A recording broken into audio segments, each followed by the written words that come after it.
How did the drug fare then in these trials, and how does it set Roche up for the future on this front? Yeah, good morning. So the data from the efficacy perspective seemed pretty good. In fact, maybe better than some others. You know, this was a short trial, it was a small trial, very few patients. What was surprising and took people back a little bit was the side effect profile.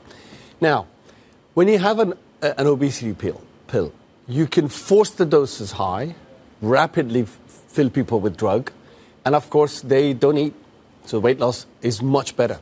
But that comes at a cost of side effects.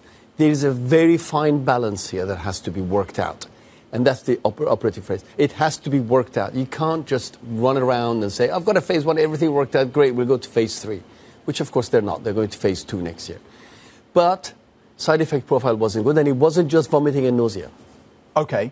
The efficacy was good, but then you had the side effects. The stock sold off. Is that the key factor behind this? Were investors right to overlook the efficacy part of this? Talk to us about the stock reaction. Yeah, but so remember that the efficacy is associated with how much drug you get into people. You get too much drug into people too fast, you get the side effect profile, which is what they've got. But there's a couple of other things too with this drug. There were some signs that heart rate was increasing quite meaningfully, 15 bips per minute, which is, you know, for a person who sits at around 65 usually, there's quite a big jump. It's not a major problem, but they need to figure that out. And also there were some increases in liver enzymes that you never want to see with a small molecule drug.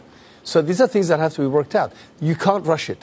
And that's what we said right at the time when the share price went in the other direction on such a tiny trial. And I still can't figure out why a company like Roche, of that size, pharma companies don't usually advertise phase 1 trials.